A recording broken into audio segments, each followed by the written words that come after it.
You're actually Who the right way could? around, and I'm reversed because It's weird because normally I'm the other way around. Normally it's a case that it's me who is kind of backwards. Um, Not just on screen, but sometimes with my thoughts on this podcast. But anyway, well, there you go. And it's literally just myself and Gary tonight. Same way I had Dino last week. It's kind of a rotating cast at the moment because fuck January, I guess. yeah, it's In just one of that. summary, Yeah. The 365 days that was the month of January just has kind of taken its toll a little bit. So, but we're here. The main we are thing is here. we are here and we're live and we're good to go. Yeah, and tonight we're going to look at, I suppose, the January window because that ended the other night. One of the lighter ones in recent years, but there's still some probably good assets to be picking up from that. We're going to look at this weekend's fixtures, and I suppose we want to have a little chat about the top four race because I have Gary, who is the resident Liverpool fan. So, guys, I suppose we start with the obvious, the window, the drabbest January window of all time. It kind of was like, am I right in saying that there was no official signings made on transfer deadline day? I read that somewhere. And I don't, There I can't believe that's the truth, but that it there's just no, seems definitely weird. not. But there was nothing of no, like you had Angel Gomez who went on deadline day, like that Yeah, got done on deadline day. That was a loan deal from Marseille to Wolves, which also out of pocket if I've ever seen it. But yeah, yeah. It was a weird window in general. And to be fair, unless you're the blue side of Manchester, there wasn't a lot going on at your club, really. I know Fulham actually did some good business as well, to be we fair, did and we one can bit of kind of get business. into specifics Yeah, around players and whatnot. But I mean, I think we probably need to talk about City a little bit when it comes to the window. City and Villa I think were the two standout for me. But yeah, I think Yeah, City. yeah, I think City. Villa. I like look, City's business just made sense. It just made In sense. like the two big names that they brought in, obviously Mark Gahey, which as a Liverpool fan, actually to be fair, Semenyo as well. As a Liverpool fan, I don't like those two signings not going to Liverpool. Yeah, Considering that Liverpool were sniffing around both of them at one point. But look, 80 I million think for the pair, by the way. yeah, but to be fair, like Semenyo, he's coming into his prime. He's a proven talent in the league. He's homegrown, I think, Yep, he's got 4 goals and an assist in his first 5 appearances in his with them first fight. already. Like the man is class. The man is Sadio Mane reincarnated. He really is. Like It's, he's that level of class. yeah, like he's Um, just gone into City and just who goes into City as a winger, by the way? Like, who's done this? Gone into City and 4 goals and assist in their first 5 games at City as a winger. Like, Doku's come in, taking time. Jerky has been good. To be fair, Jerky's been very good, but he's more central. yep. Foden's in and out of the team. Jack Grealish, Jesus Christ, Pep Roulette, and we've been religious in saying if you're an attacking player that gets signed into City, bench them because of Yep. Pep Roulette. But like, this is Riyad Mahrez form. Yeah, it is. And Mahrez, actually, to be fair, you've nailed it. He's probably the last winger to come in and just be on it, be on it, be on it.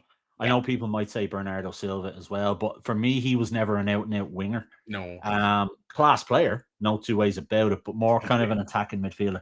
Yeah, But if you look at the players who have come in since Mahrez into that space, as you said, you look at Grealish who did it for a season. You look at Doku who's come in, still there, but came in with a big reputation and just hasn't delivered on it. yeah, Savinho has come in and did it maybe for 5 games and then disappeared. yeah. It's unfortunate. There's a few players there where you kind of go, eh. And I'll be the first to admit when Semenyo was signing, and I think we talked about it on the podcast. I was like, I don't know whether you pick him up. I Yeah, don't know because like historically, Pep Roulette shows you just don't pick up a winger who no. plays in Man City's, Yeah, in that squad. But Semenyo's broken the mold. yeah. He really has. He's undroppable at the moment. And 60 million as well, I think, is a good price. And then you 60 million couple is that with no 20 million from Mark Gahey. And like, I or got 20. roasted online last week. I got roasted. Like, Gary, you've seen the comments from the Arsenal fans because I said it's a 6 point swing and the one team in the Premier League. I said Arsenal win this league hands down if it's Man United, if it's Liverpool, if it's Chelsea in second place. But it's a Pep Guardiola Man City team who, after strengthening with the league's best centre back outside the top six and the league's best attacking player outside the top six this season. And they've brought both of them in who've slotted straight into the team. Yep. Haaland will go back to being Haaland, like he's in one of his little down patches. And as players come back from injury at City, that machine will click into gear. I don't want to be an Arsenal team 6 points ahead of, like, you want to No, be in the no. driver's seat. Let's be fair. I'm Oh going yeah, to give like if Arsenal fans some of course, grace. I'd rather be the team in the driving seat. yeah. I'd rather be, but if there's But I'd one rather team it I be don't want Liverpool or breathing down my United neck, chasing. it's Pep City. Oh yeah. Like if I'm an Arsenal fan, so let's start this off because I'm sure we're going to get some sort of comments from the Arsenal fans again. They're nailed on favourites to win the league. That does not mean they will win the league, right? They're nailed on favourites. That's fine. I get that. But we have seen spectacular collapses and we've seen spectacular comebacks in the history of the Premier League. There's just And this the one of history is them is there. only 6 points. Arsenal fans look it up. Off you go, right? If I'm an Arsenal fan, do I want to be 6 points? If any fan of a club, yeah, of course you want to be 6 points ahead at the top of the league at this stage of the season. There's no arguing that. But do I want a Pep Guardiola Man City who have just strengthened with potentially, well, not potentially, one of the best attacking options and proven in the Premier League, and one of the best defensive options proven in the Premier League, on top of the quality that they have there? Do I Like, want Haaland's them been off the chasing me, boil. or do I want an injury-ridden Liverpool squad or a very, very unreliable Chelsea team chasing me? Who do I want chasing me? It's not Pep Guardiola's Man City. No, like It's that really team will not. click, and I think the signings of Semenyo and Gahey. Yeah. Do you know what? I I said if Semenyo carries on his form at Bournemouth just for the second half of that season at City, Jesus, they have a chance with that alone added into what they have already. So, like, I think what's going to happen with Arsenal is I think they're going to start feeling the pinch of being in the four competitions. Liverpool felt it. Was it last season or the season before? No, it was the season before, I think it was, or last season. I can't remember which it was. Anyway, but they felt it. And granted, Arsenal's squad depth at the moment is stronger than what Liverpool's was at the time, but we're starting to see it. Saka had to pull out of the game against Leeds because of an injury in the warm-up. Marino, I think, is out for about 6 weeks now as well. Albeit I know he's been a bit part squad player. Odegaard does not look like the player he was 2 seasons ago. He doesn't look like he can play 2 to 3 games in a week. But I get they have options, fine. But I think there's more battle hardened players in that City squad. If I'm looking at the City squad and I'm looking at the Arsenal squad right now, not even just the quality of players that are there, I'm taking everything into account, all of the competitions that everybody's in, etc., etc. I'm probably thinking, because of the experience that City have, I'd take their squad above Arsenal's squad. Do I think Arsenal are the favourites? Yes, I've said that, but I would still take City squad above everything else that they have. And this is what I'm saying, and then this is kind of what the point I'm making with those January signings. It majorly helps because those two boys Oh are God, yeah. going in hungry. But Yeah, another team that did good business, I think, right at the end of the window was Aston Villa, because Unai Emery was from the 100%. rooftops mid-January going like, I need reinforcements, and they brought in Douglas Luiz, who kind of So fills the Yuri Telemans hole, and Tammy Abraham. Tammy Abraham is an interesting one. We can get onto him in a second, Yeah, but hit me. let me let me go on record. The Douglas Luiz move is the best move that was made in the January transfer window, bar none. Bar Okay, none. Right okay. now, I'm not talking about quality of player. I'm thinking. Think about it across every aspect of a transfer, right? They sold this guy to Juventus, what, 12, 18 months ago 18 for months ago, yeah. 40 odd million, Yep. right? And now they've got him back on loan until the end of the season with an option to buy for about 10. 20, I think it is, I'm something sorry, like but that. when you Yeah. take the financial piece into account, that is bloody good business by Aston Villa. And he knows the club, and he knows the He knows the manager. club. He's proven in the Premier League. Okay, fine. He's sat in his arse at Nottingham Forest for the last couple of months. Fine. Yeah. And he comes in and he fills a hole. As you said, Tielemans is out for a while. McGinn has been a little bit hit and miss from an injury perspective. I think he's missed a couple of games. Yeah. So He's they're a been little decent. bit light in the ground. So he will play. And he's the player that He's a pure he's sleeper probably the pick, player isn't I'm he? looking at from a fantasy perspective if That's I'm what I was about picking. to say. Yeah, he's a pure sleeper pick in that sense. Like, Oh yeah. He's one Yeah, that most people are probably not going to look at, but as you said, he slips into a team a team and a squad essentially that he already knows. yeah, Now, the flip side is the absolutely. other guy. I'm not the other guy they signed. Good signing. I don't pick him. Tammy Abraham, I don't know. That stinks of him wanting to come home to try and get a little bit of exposure before the World Cup this summer. The There's problem is he's going yeah, into a squad that has Ollie Watkins, who has been pretty undroppable this season, to be fair to him, and for the last couple of seasons as well. So I'm not sure where he fits in I think that he goes space. in because they signed. This was one of these rotating wheel things because he had the shortest permanent contract at Besiktas I've ever seen. Did you see the way this transfer worked? Mm-mm. So he was at Roma but loaned out to Besiktas, and when he got loaned to Besiktas, they brought in Evan Ferguson on loan. Now in January, Roma bought Donny Malin from Villa, and Villa wanted Tammy Abraham. So in order to facilitate that deal, Besiktas had to use their option to buy, which was 11 million, and then Villa paid the 18 million to Besiktas for that in the same day. So and then they had a fee back, and then there was a fee back to Roma for another player that they bought, basically. So Roma got the money for Abraham, but because of the way the loan, they had to terminate his loan at Besiktas. If he went back to Roma, he wouldn't be eligible to sign. That's So they Jeez. basically made his transfer permanent to Besiktas. Villa bought him the same day from Besiktas. So he From was a Besiktas. Besiktas player officially for about 8 hours. Do you know? Look, if there's a way, if there's a way, these lads will find it. Do you know what I mean? Yeah, Like it was a way to get the deal done. it's He as was on shady as loan out anything. there. He was playing well out in Turkey. I think this is one of these ones. It's coming back to the Premier League. He's at an age now where I think he'd rather be in the Premier League. But like I think he from won't a see it in the plane. well, he He scored won't at the see it on weekend, the plane. right? But it was off. It was called off the goal that he scored. Mm. You saw the ball went out. He scored a goal, but called offside. I think he's going to be like from a pure fantasy perspective. I say don't pick him up because No, he doesn't feel like is he taking Ollie Watkins' space or is he there to provide backup? Is he there to be a second option? He's a he's there big for name, backup. and I can see a lot of people jumping on the bandwagon and going, "Give me a bit of Tammy Abraham," because I know his name from playing for Chelsea. Yeah.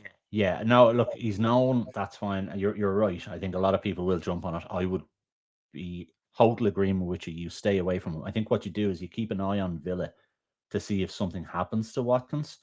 And if something happens to Watkins, you jump on that train straight away Yeah. because he will be the option. He will be the alternative option.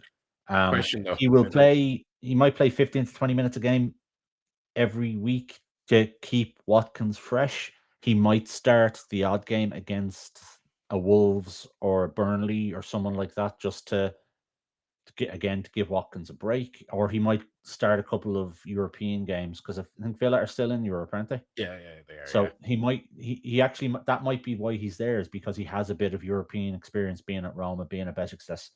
That could be it to keep could be. Watkins fresh. Yeah, But it's you stay away from him from a fantasy perspective. If Watkins is available in your league, which is highly unlikely, but if he is, you pick him up. yeah. That's where you go from there. It's a strange one. Like I mean, for me, it's Like, a are those sleeping the deals plane. enough Sleeping to the plane keep is what he Villa in the wants. champ? Are those deals enough to keep Villa in a Champions League spot, guys? No, no, I don't think so. I look, I'm reluctant to say it, but I think because I went at the start of the season, one of my predictions was United wouldn't finish in the top 8 or the top 10. Mm. I think the top 4 will be Arsenal, City, Liverpool, United. That's the 4 I would be putting money on. If anything, I think Villa might just be a little bit thin on the ground. I know they brought in Luis to cover in midfield, and yes, he is proven, but they're still very light if something happens there. Um, Fair. a lot of things have to go right for Villa to finish top 4. I don't think they do it. I think they're this season's Nottingham Forest. They Mm. look great, but I think the last 8 games of the season they'll probably just fall off a little bit, and they'll get Europa League. Fair. I know Um, we have the top 4 race to talk about, so let's get into that a bit yeah, in a few yeah. minutes because there's a couple of other I want to give you spot transfers, and then there's one other team I want to focus on. So in terms of spot transfers, right? Let me run these off. Boanate has gone from Brighton to Leeds. So he I was think on that's loan good. to Chelsea for some Yeah, reason. I think that's good business by Leeds. Yeah, Again, he did well at Leicester previously.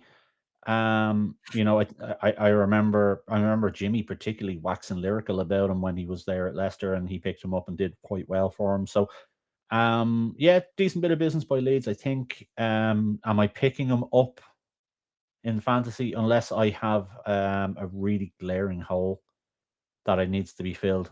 He will play, yeah, but I think so. I think he's a there's good bench better option. options. I think he's a good bench option, and even over in the sister side, if he's going to get minutes, he's going to be cheap. Another Yeah, two other spots: Tyreek George, Chelsea to Everton, and Angel Gomez, Marseille to Wolves. the Angel Gomez one I don't like.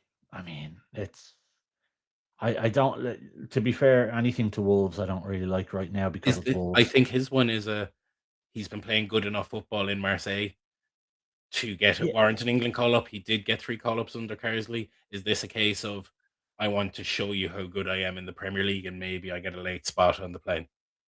may, no, I don't think he's good enough to get a spot in the plane, even if it's a case that he's been under with Carsley. I don't think he does. There's too many better options there in midfield. I don't think if he wants a spot in the plane, I think he needed to be looking at a better club than Wolves. No Yeah, I agree. disrespect to No, Wolves, no, I get that.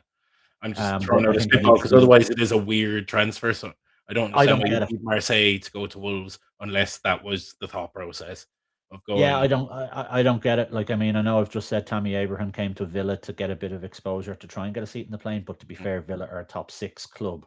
mm, That's kind of where they're competing. Wolves are fighting relegation, and I can't remember the last time a midfielder from a club fighting relegation made it into an England squad. Never mind a seat in the plane. that's So I fair. don't get it. No, no, Mentioned him I as agree with that. And the other one was Tyreek George, Chelsea to Everton, essentially just going in as Grealish's replacement till the end of the season. yeah. Look, I it's think game time for the lad. He's a young fella. He needs a bit of game time. Um, I like him, to be honest. I yeah. think he's one that he's one of two I'm actually sniffing around, to be perfectly honest. Actually, one of three I'm sniffing around, but Mm. you know the one, you know the obvious one, and I I want to do talk know the about him a obvious little one bit. because there's two I'm going to hit you with as well, and the first one is the one that I think you're sniffing around, and it's Oscar Bob. Oscar Bob, yeah. So Tyreek George Everton is one I'm looking at. Oscar Yeah, Bob is one I'm looking at.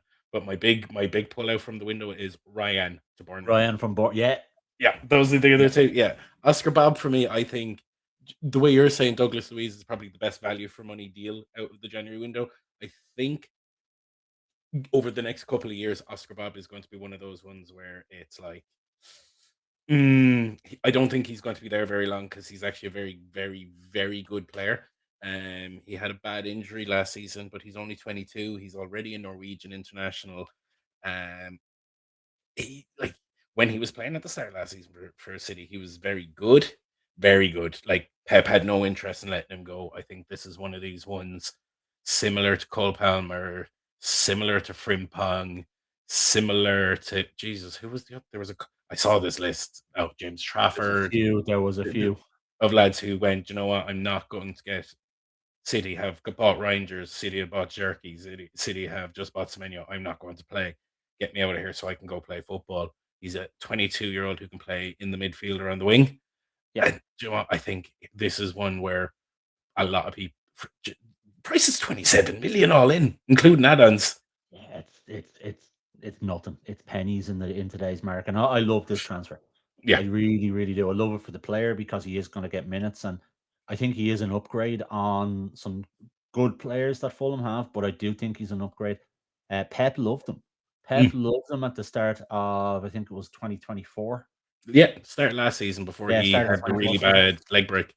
yeah, yeah. But Pep loved him really to the point where I was either myself or Dermot picked him up in our league Mm. because he was playing and he was playing quite well, and he got a horrendous injury. What I would hate to see is this lad go the same route as Harvey Elliott. Mm. But I think what the difference here is that he's gone to a club where whereas Elliott moved from Fulham to Liverpool and got restricted minutes, etc., And and then went to Carvalho. Carvalho being similar. Yeah, there's a few Actually, kind of I very can give you off the list of Fulham ones because Matt O'Reilly, who's just been recalled from Marseille on loan back to Brighton, he was also Fulham who went to Celtic from there and then to Brighton. There's a Brighton. few. There's a So few of them, they but I have a think this mold. They this have a but mold this here. transfer is the opposite way.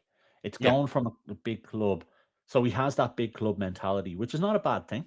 No, Yeah, there's a bit of know-how that goes into that dressing room, even at a young age. But yeah. I also think that Fulham are building a nice. So what I would have said at the start of the season is Fulham's team is very old.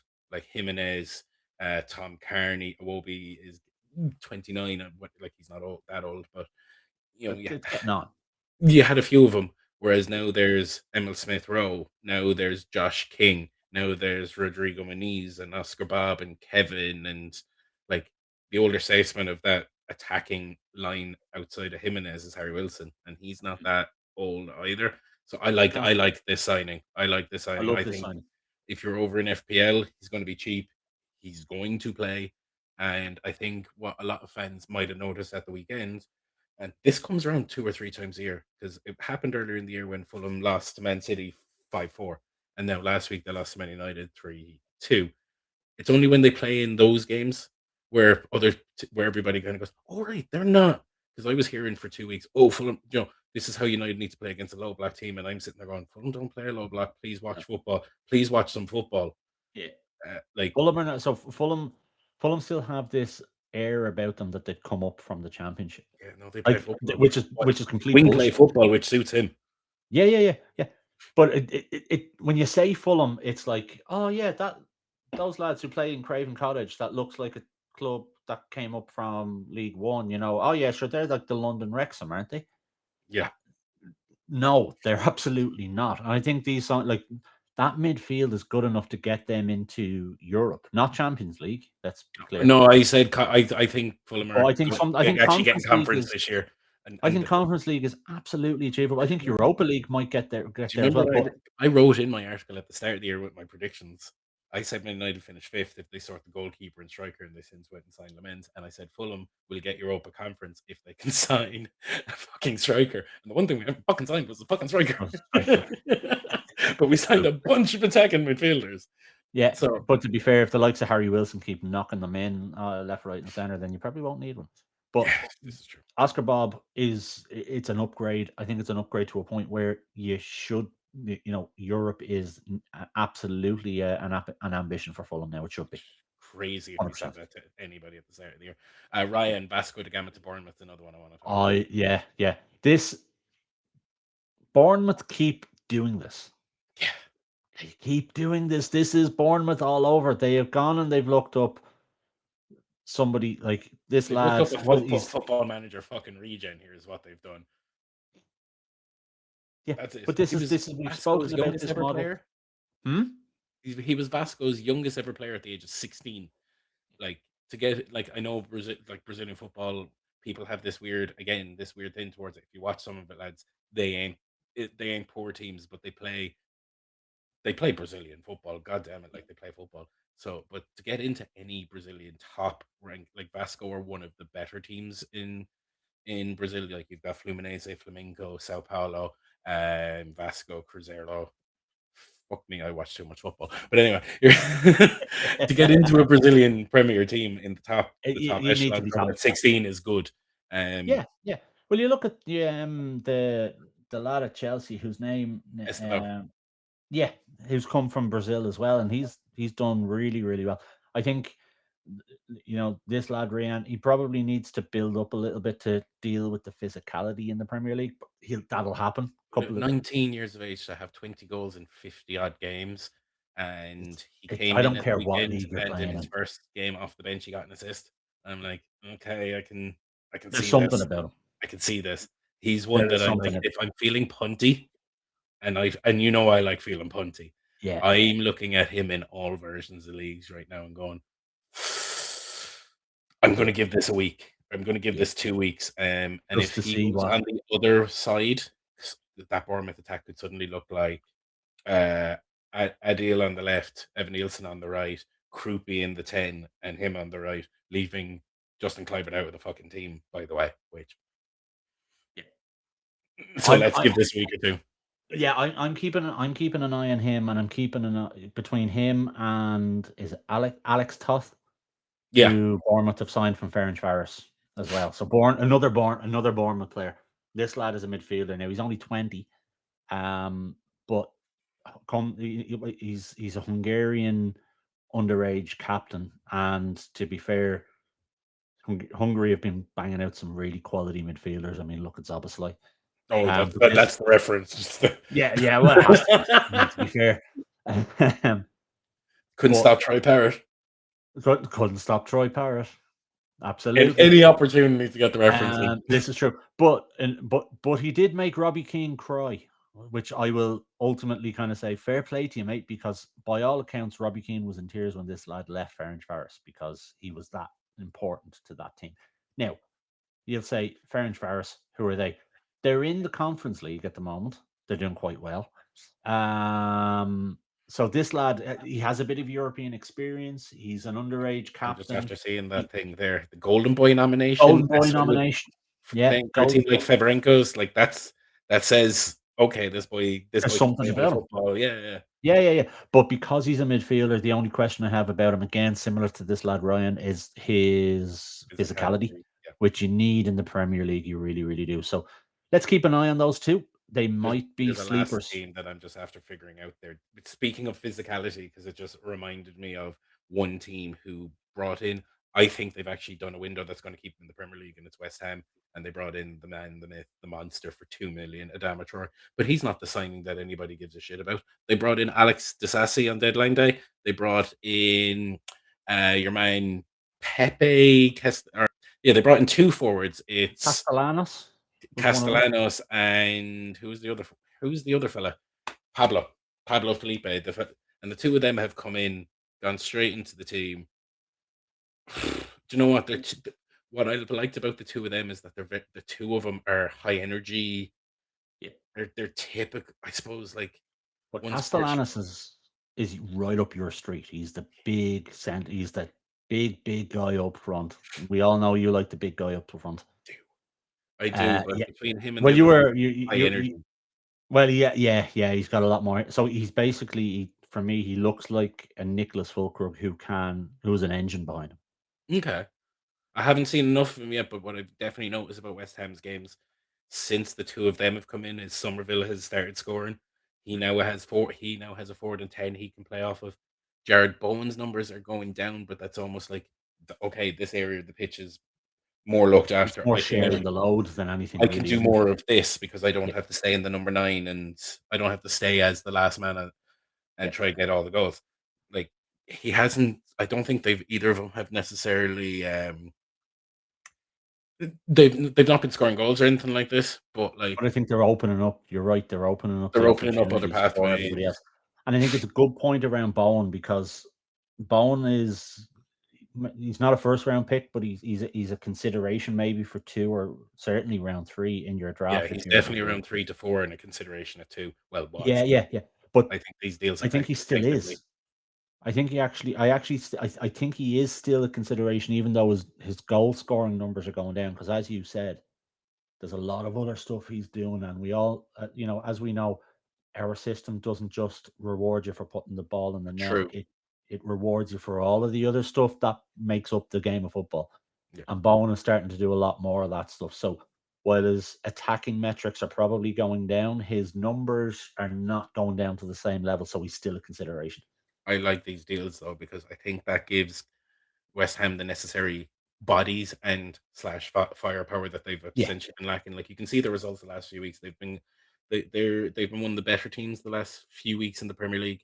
I like Castellanos. He was 25, 26 million.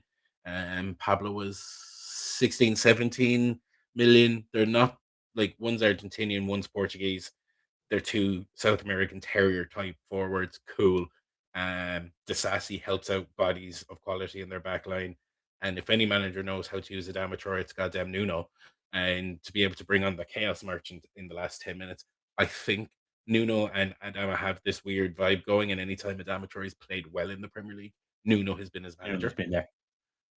So now, do not pick him up. But from a West Ham staying in the league perspective, I think he's one of those guys that when their backs against the wall 10 minutes ago, you give them the ball and go run that way, and you're going to have Jared Bowen hanging in the box because he's dying in the 85th minute. And you go, Here, big boy, run and find him. Okay, yeah. And he'll Yeah, go do that. Like you it saw is. against Chelsea last week. Yeah, he's the Premier League's Forrest Gump. You put him on the pitch and get him to run. It's that Yeah, simple. it is. So, And he's bloody good at it. But I think now you're right. Nuno's been able to get some players in his mold. The Sassy, he fits that. That Mario, that Milinkovic role that Nuno had at Forest when he was there. The two big lads up front again. If you want to make the Forest comparison, it was Iowani and it was Chris Wood who were yeah, doing similar. He's starting to build that West Ham team in that same mold. Now, yeah, they'll stay up. They will stay up. I think that as And well. I think that even before those signings, I think they probably would have stayed up anyway. And that's not because they were good enough. It was just because everyone else that's down there is probably so bad. I think Leeds will be the one to take that third spot, Yeah, to be probably, honest. probably. But I think I think that's a foundation for them to build on next season. I Yeah. really, really do. It'll be interesting to see what they do um in the summer and then into next season. Disasi is probably one you look at fine because I think he'll play. The other lads you keep an eye on. Yeah. I think, well, what I definitely noticed with West Ham is since those have come in, go pick yourself up a bit of Somerville because his form, Yes, yeah, yeah, he's essentially gone, okay, Paqueta's not here. You need someone to be the big boy on the pitch. Cool. Give me the ball. yeah. I think he likes that. And I think having those two boys to play off of suit him better. His form has massively upturned. He's got a couple of goals in the last couple of weeks. So that's the one I'm going with. But Yeah, Gary, that's fair. I think that's our January transfer window I think so. synopsis. But Yeah. I was talking with Dean about this one last week because he's obviously the resident United fan and you're the resident Liverpool fan, and we were trying to figure out this top five kind of because there's a few teams in it and it's awful tight. Now, I think the results of the weekend kind of gave some breathing space, but at the same stage, let's say from fourth down to 10th, there's 7 points. Yeah. There's 7 points in the difference from fourth to 10th. But in the top spaces, you've got Man United 41, Chelsea 40, Liverpool 39, Brentford 36, Sunderland 36, Fulham and Everton on 34, and then Newcastle Bournemouth on 33 behind them. I think those two are even cut out. I think Fulham, Everton. I think it's become a mixed match of the top six and Brentford hanging around the edges. So I would agree with you except for the Brentford piece. Mm, And the only reason I would say that is Brentford are a win or lose type team. they really are. Um, what is it? 3 draws they have this season. Yeah, I'm actually And looking at it here. It's yeah, yeah, 11 like wins, 10 losses, and three draws. yeah, like with the with the and I'd probably say something. I'd say Fulham are in a similar boat. If you look at those two teams, Mm, you've got to go all the way down to Leeds and 16th to find another team who have as many losses as them. Now, you've also got to look at, they've got 10 wins. So Fulham have 10 wins, Brentford have 11 wins. Other teams that have 11 wins are Liverpool, United, Chelsea. So you could make the argument they have as many wins as the top six as they have losses in the bottom six. yeah. And For that's why me, they're in the that middle of just the table. but that just screams inconsistency to me. It does. Do you know what I mean? And I don't think that Brentford or Fulham will have the ability to go on the run that they need to break that top four. Having said that, both of them should be looking at Conference League. Europa League would be fantastic, and it's not beyond the realms of possibility for What's either this of going them. to be this year? It's top five is Champions League. So that would be sixth, seventh Europa League and eighth, ninth conference, or just eighth conference? Eighth, ninth I think conference. it's just eighth conference because the FA Cup winners need to get a spot as well. Um, Some probably. from Yeah. the domestic cup competitions get a spot as well. So we know that it's the top five because the European coefficients, whatnot, which I think is ridiculous. But we can get into that conversation on a different podcast. Yes, and I think we Um, probably should. we But I should, think that top six are kind of but starting to. that top six are starting to kind of form. I think Villa will fall off, and as I said earlier, just because they're looking a little bit light on the ground. Um, I just pulled it I up. Sorry, the EFL Cup winners qualify for the playoff stages of the conference if the winner of the EFL Cup is a team already qualified, then it passes down. Okay. So So it's probably it basically, could go now as that low as ninth. it could go as low as ninth for European football. Yeah, So, but at that stage, Fulham, Sunderland, Brentford absolutely should be looking at it. So below that, Everton, Newcastle. Newcastle would have had aspirations of top four at the start of the season, even before getting rid of Isak. yeah. That's not going to happen. I think No, but Liverpool. I'm looking at them as the one team in that next chase and pack that can string two or three together if it goes right. Yeah, if it goes right. Yeah, yeah, yeah. I think their problem is up front. Mm. Woltemade is just falling off the edge of a cliff. I don't know what's going on there. They seem to be Um, rotating between him and Visa, and they can't seem to figure out which.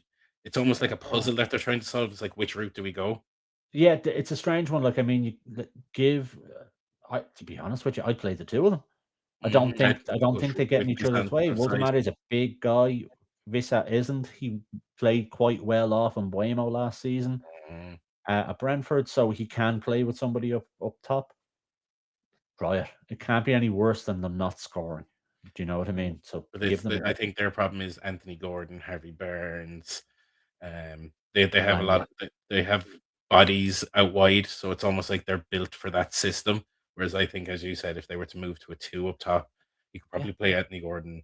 You could probably play Visa, Anthony Gordon, and Vultimati as a three. yeah. You potentially could. You could do. You could. It depends. Look, I love Harvey Barnes, but he's the one. He's the player who loses out in that Mm, respect. I think. But yeah, I think Liverpool's win at the weekend has kind of put the nail in their Champions League coffin. yeah, But I also think that might spark a bit of a run for Liverpool. of course you'd Uh, say that because of I'm course, looking I at would say that. like I'm looking at it here and like and look, it's literally from Liverpool to Newcastle. We're talking 6 points. And like it's still not like this is what's mad about this Premier League season.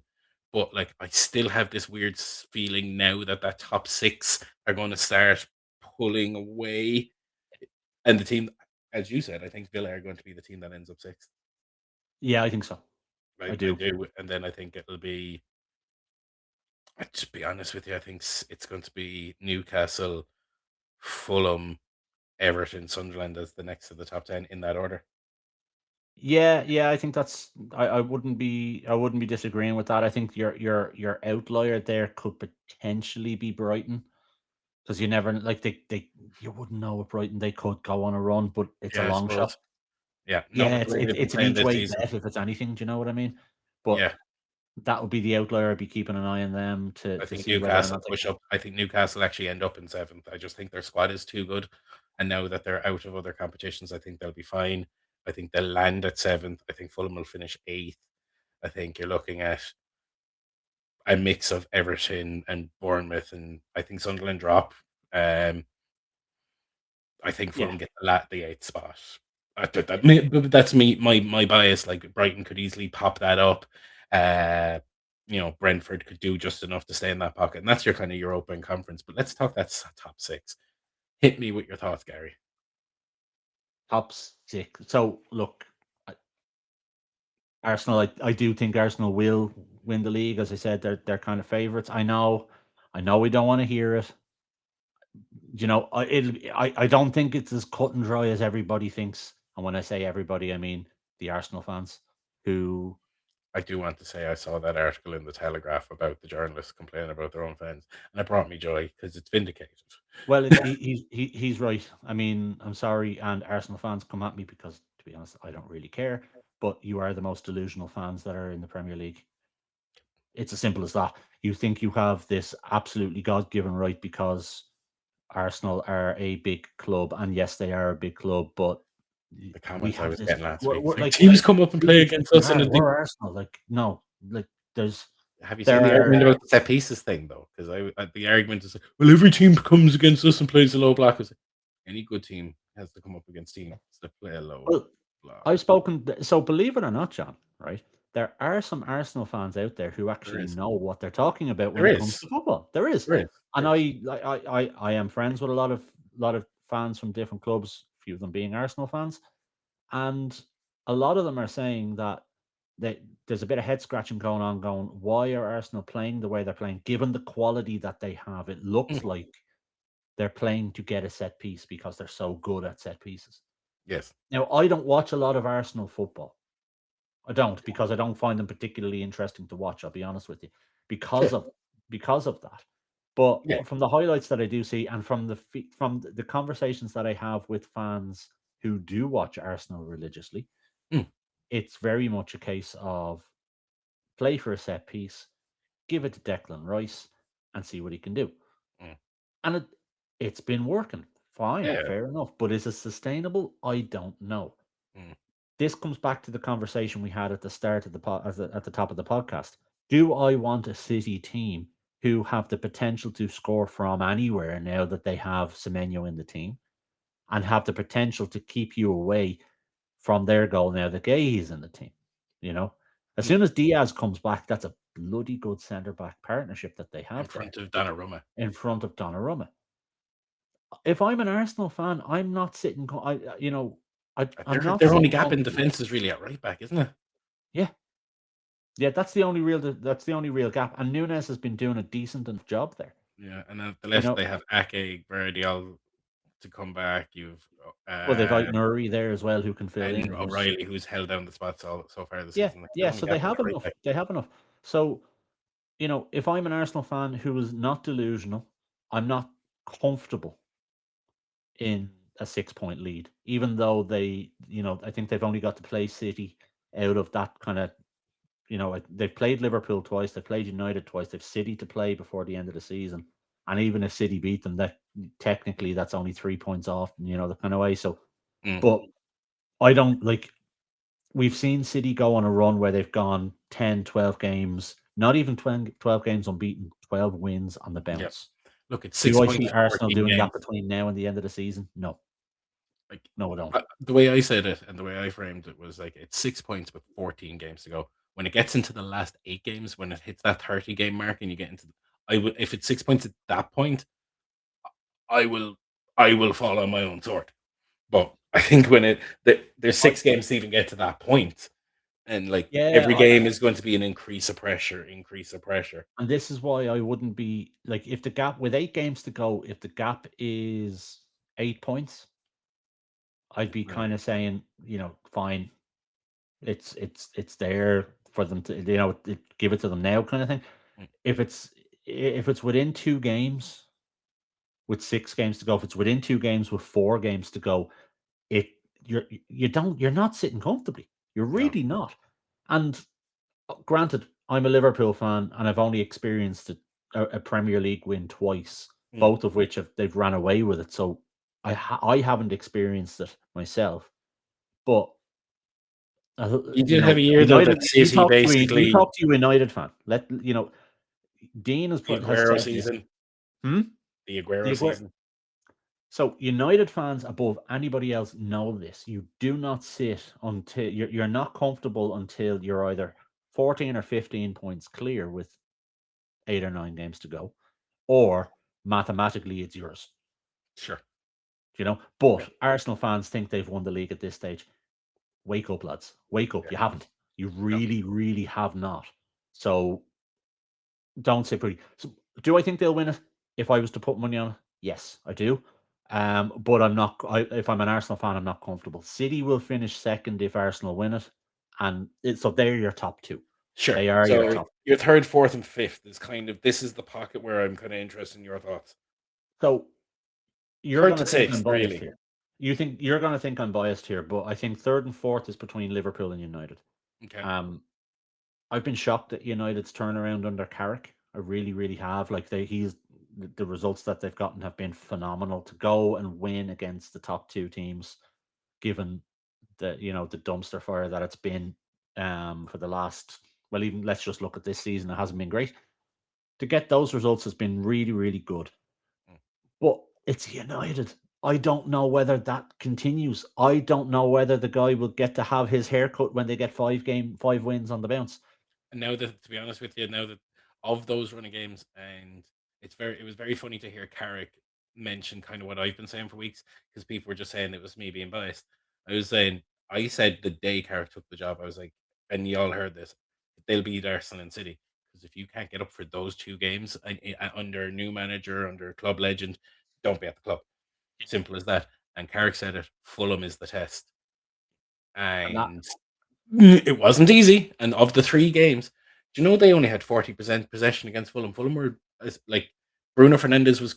I was doing the live stream, and it was actually a very busy stream, and it was very funny because Bruno Fernandes overall was quiet and still walked away with 2 assists. Man United's season is going to come down to 3 players' fitness, and it's going to be Bruno, Casemiro, and Lamens. yeah, yeah. Any of I those think get that's injured, they're fucked. Any of the three. yeah. He has It's not a been. case of 2 or 3. If one of those gets injured, they're They're in fucked. trouble. Yeah, they're absolutely. And to be fair, Lamens has been a revelation since he come in. You've said that. You said if they got that sorted, so he has made a difference. Mm, But you're right. The games against the big two, there's a new manager bounce there. Players are going to get up for that. That's fine. But you've still got to go out and beat the best two teams in the league sure, this sure, year, sure. and they've done it. Fair play to them. You can't take that away. But if I was if being a United fan, Fulham scared the living daylights out of me because it came so close to the wheels falling off a little bit. Yeah, Um, and granted, I know Fulham are on a good run and they're a top table team, but that could happen just as easily against a Brentford or an Everton or a Sunderland or a Leeds or whoever. Do you know? Do you get me? yeah. So I think the next three games will be the will kind of tell a little bit more of the tale with United. I Spurs would still next. expect them to finish fourth. Spurs next. But Spurs will be on a high after the comeback against City. Hmm. If anyone hasn't seen the Solanke scorpion kick, it's He's delicious. injured again anyway. He is, which is unfortunate because that would have been a Big, big big weapon in the plus for arsenal. Spurs. But the scorpion kick was delicious. I think Liverpool finished third. Yeah, I kind of stand with that. Yeah, I mean, look, we've spoken about Florian Wirtz on here. I think he's magic. I do. I think he's just taken a bit of time to adjust. And the first 6 months of the season, he did look like a flop. But the last 6 weeks, he has looked like a proper player. You know, if you look at the stats for the season, he was it 4 goals and 2 assists? Yeah. I think it is. They've all come since Christmas. Oh yeah. I think actually, sorry, no, he got maybe 1 goal in December, No, but no, no. You're basically on the right track. It was like November onwards is when he really hit his stride at Christmas. yeah, I and my argument, counter argument was he's good, and you know my feelings. I think he's good, but my problem is the trying to justify 150 million, I, 130 million fee. What, yeah, like, depending on whether you're talking euros or sterling here, it's 130 to 150. It's a yeah. huge outlay. Like Oh, it's a Enzo huge. got the same. Enzo got the same treatment, and it's only maybe this season where people have started to go, do you know what? Maybe Isaac actually, or maybe Enzo now actually Yeah. over the body of work of 3 years. And I don't know if Florian Wirtz is going to show that he's a. Do I think he's going to be a good Liverpool player? Yes, and I can you can separate these two things. Mm. Do you know what I mean? Will he be a good player? Yes. Will he justify 130 to 150 million of a price tag? I don't know, but Well, but still appreciate the footballer for what he is. yeah. And look, to be fair, the conversation around the value. Let's have a conversation in 3 or 4 years time. Hmm. If he is still at the club or if he has been sold on for X amount of money, and then Hmm. we look at the net cost, etc. All that stuff comes into play. So Yeah, sure. as of right now, is he worth the 130, 150 million, whatever currency you're looking at? No, Yeah. absolutely not. Um, but remains to be seen whether or not the deal made sense when you actually look at it in its totality. What I will say is he's He's in a run he's of a form. player that a lot of people have probably slept on from a fantasy perspective. Don't sleep on him now because he's a nailed on starter for Liverpool for the rest of the season. Yeah. The the link up play that he has with Ekatiki at the moment Mm, looks as good as anything from a midfielder forward relationship in the league. mm. I think the two of them have combined for more goals this season than any other two players. And that's only been since Christmas. It really has. Like, That's a and I mad know stat. The Newcastle game might skew that a little bit, but there's a link between those two, and you can't ignore it. I think Mm. if those two lads stay fit, that's going to be key. If they stay fit, then I think Liverpool go on a run and I get will say third. that actually. I will say that about Liverpool. When you have Verts, Gapco, Salah, Szoboszlai, like there's enough, There's even enough up front, quality there. there's enough, and Isaac to come back, even if that's a bench rotate. He's the one I think will falter. I think he misses too much football, and it's only when I went back and looked at his injury record for the last few seasons, I'm like, Newcastle got away with one here because he misses about a third of the season every year with niggly injuries. But still, if he comes back and is able to pop in a few, what Liverpool have is some depth in the attacking spaces. Yeah, The problem is at the back yeah, they're very, very thin on the ground at the back, and I know they've signed the lad from for summer. Jacquet, who's gone back Mm, on loan for the summer. He looks like a player for next season. So mm. I think that signing, just I suppose on from my perspective, is nearly Liverpool raising the white flag on this season, Mm, going, let's just get Champions League football for next year and potentially try and win a domestic trophy just to keep the fans happy. mm. That's what that is, because if they wanted to try and chase down Arsenal or City, they probably would have gone after Gahey in a bit more of a, Or you trying know, to do or, that deal and go, we're taking him fucking now. yeah, exactly. Yeah. So I think they'll, while the fans won't be happy, and I'm not happy with them just chasing top four, that's probably what the goal is now, and a domestic trophy Actually, or you know what? European When you trophy. say that this is what makes me kind of change my mind a little bit. I think Chelsea will come third, Man United fourth, and Liverpool fifth. And the only reason I think that is the injuries at the back line can be a real problem. What Chelsea have at least is depth in every position, arguable about whatever. But, okay, Garnacho stink, bring in Joe Pedro. Cole Palmer stink, bring on Estevao. You know, the Yeah, only but area where the only two players they can't, well, they can because Enzo goes down. It's like, oh, Reece James, you're going into the middle today. It's like, yeah, fair what enough. Chelsea Yeah, like their problem is in goals and the person who scores the goals. I don't get the Cole Palmer hype myself. Whatever. I'm not going to get into that. But I think you're looking at Chelsea third, United fourth, Liverpool fifth, and Villa will fall out to sixth. That's my order, yeah. and it's I only because think Liverpool at the back are so porous. Yeah. Look, it's a fair point. I suppose, the only piece I have to counter that with is Kanate is back and looked And good against Newcastle. But mm, again, we've spoken about how poor Newcastle are up front. yeah, So the question for me is, does Kanate now come back and play out of his skin because he wants a seat in that French squad for the World Cup? yeah, Um, yeah. That's so you would think that's what's going to happen, but who knows, yeah. right? I think Liverpool have enough going forward to get that third spot, and it's not even there's that, and then there's, for me, the inconsistency with United, which we've spoken about. And that's why I think they'll be fourth, Yeah. So irregardless. I I would think agree with you. I Chelsea or think Liverpool will be it's the fourth. switch between, yeah, and I think the reason Chelsea won't is um Rosenior coming in. Does he have the experience behind him? Probably not. It's that piece around, if one player goes down or isn't playing well, somebody else can step in. But there's nearly too many options. That's Like, I mean, if almost, I you're a think that's kid the and you're beauty. going to a pick and mix, you don't know what you're picking. But Do you I know what think I that's mean? And you almost come the out with a beauty of bag of Chelsea, shite. isn't it? That Rosenior is essentially a middle manager for a club of middle managers. Like, and I don't mean that being smart, but that's how the club is That's how essentially it's run. is Yeah. operated. Is he's a middle manager over a squad that is designed like middle manager. Then it's like, well, you're all rotating pieces. Okay, you're not on it today. Let's clip that part out and clip this piece in. And that's not me being cheeky or anything, but I think Liverpool or Chelsea will be third. I mean, it'll end up sandwiched In between between. them because I think they've got what Man United have is they have. To be honest with you, if he keeps going at the rate he's going, he will be the Premier League Player of the Year in Bruno Fernandes. And I know that probably grates on Arsenal fans because they'll say Declan Rice, but Bruno Fernandes has been so outstanding that even when United have been fucking useless at times, like against Fulham at the weekend, he was non-existent and still walked away with the game-changing assist and two Yeah. assists in a game where Sander Berg kept him very low. I said it. I was like, had loads of United fans in the stream going, Bruno, he's amazing. I was like, nah, Casemiro's the man of the match on this pitch by distance. And after that, it was Harry Maguire.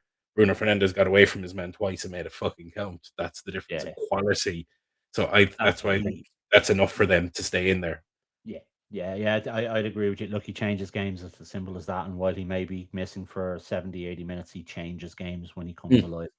right. As much as it pains me to say him, because I don't like him as like his skill and his ability you can't argue with, but I think his attitude is just not great. I've said that before. And that's fair. Um, Everybody has their that's opinion on that. yeah, exactly, and that's just my opinion of the man. But ultimately, he is a quality player, and would I want him in my team? 100%. You hate him when he's not yours. Oh yeah. Yeah. Oh, absolutely. Yeah. Yeah. And there's 100%. plenty of them in the years. But Yep. let's speed run the matches for the weekend because we're nearly at the hour mark. So let's speed run the matches of the weekend. I'm going to name the matchup. Give me who you think will win and who's the asset to note. Right. So Let me have a look. first game of the weekend, Leeds Forest. Leeds Forest. So Leeds at home, Forest away. I'm going. That could be a Leeds win. Okay. And I'm probably looking at a lad we've spoken about at the start of in the first part of the podcast. Bonate, it might be an option to consider there. If Mm. you're looking at the form, it's Gibbs White. It's Gibbs White. I was going to say Nottingham Yeah, Forest and Gibbs Gibbs White's White the is form player, and if you haven't got him, and it's killing me that I've dropped him and Jimmy has picked him up. Uh, but yeah, Gibbs Saturday's White. fixtures. So Saturday's fixtures. Manchester United versus Spurs. Early kickoff Saturday. oh, this is tough to call, man. This is Big tough to call. draw. But It's a like draw and Bruno is what I'm going for. it's Bruno. It is Bruno. But if you're looking at this as a potential game where you want to try and pick someone up on a punt, Xavi Simons, Mm, potentially, because he has been shown a little bit of form. mm. But again, it's only if you've got a player that you want to try and switch out. So, You want but to pick? that has United win for me written on it, Yeah, and it's I think Bruno. that's a draw for some reason. There's just something that smells Spursy draw. They figure it out. Just Yeah, I don't know. maybe. Arsenal Sunderland. I'd love to think that Sunderland will just give them a bit of a I'm scare. I'm going for Sunderland for one reason and one reason only. Come on. The one man mission this season, the one man army this season, the best pound for pound Premier League signing of the summer. Granit Xhaka going back to the Emirates. I think he plays But like a man fucking possessed. yeah, but like did he play the other night for Sunderland against Burnley? Like No, I don't well, know. I don't maybe, know. maybe I I don't don't. know, but this is a I don't pure know. game where he It's one of those games where it's somebody coming back and they, yeah. Look, I would love to think that It's not though. Sunderland It's will going to be go and do Leeds, but something, isn't it? but no. Look, Arsenal give them a kicking. Who's the They asset? will. They will. There's no two ways about it. Your asset is probably Etsy. Okay. He's been playing. So Marino, as we've spoken about, is injured. Odegaard didn't play Mm, during the week in the semi final of the Carabao Cup, so he might play instead. Etsy did. I think he might play. Just it's something different against Sunderland versus the teams who play a low block. Sunderland haven't been doing that. To be fair, they've been coming out and playing football. I think Etsy is your is the guy? outsider. If you're looking at your nailed on, have a look at anyone who has a Arsenal defender beside their name Yeah, or Declan Rice. or Declan Bournemouth Rice. Villa. Bournemouth Villa. Bournemouth Villa, Bournemouth at home. Mm. It's a Bournemouth win for me. The form player in Who these matches is actually Adil Adli, the Bournemouth winger. would be a good shout? No, Adli or Adil or however it is, the left winger. Yeah. He's got a couple of assists and goals in the last couple of games. He's the form player of the two of these teams. He's the man to look at then. But I think that's Bournemouth might just edge that. Yeah, I would agree. Burnley, West Ham. Burnley, West Ham. West Ham. Just yeah, just because of the upwards fortune. West Ham It'll and be interesting to see Somerville is if the Ward asset. Prowse plays. Oh yeah, yeah. Yeah, No, I think he's there just to get his fucking one or two. I think he needs one more I free think kick. it's a swan song. That's all Yeah, it is. But needs one more free kick. So no, I think that yeah. is But it's West Ham and Somerville. yeah, that's what I'm going for. And if it's not Somerville, it's Matthias Fernandez. It's the next best asset up there. Fulham Everton. This has so if I'm watching a game this weekend, it's probably this because I think this could be actually quite entertaining. Mm, Um, So look, your outsider bet is Kevin because he did quite well against United when he played. Chukwueze will be starting ahead of him. Yeah, it's well, I don't know. Yeah, I no, I don't Chukwueze know will the be ins the and one outs. first, and You're the Harry Fulham Wilson man, the other so side.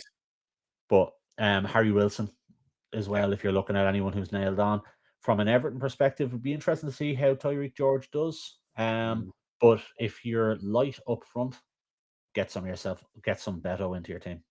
Tierno Barry. No, Beto has been knocking them, not Tierno Barry. I thought it was Barry who was the one scoring. Oh, we need to Whichever we one's need to the fact check. whichever is the Whichever Arsenal, one of them has been scoring. which one ever those Everton We forwards know. are scoring goals. You know what I We mean? Wolves probably should Chelsea. know, but I'm gonna back myself and say I'm right. Wolves Chelsea. Oh, it's It was, Chelsea. yeah. It's Just Chelsea because Wolves are that bad. Enzo, Joe Pedro, Joe whoever. Pedro.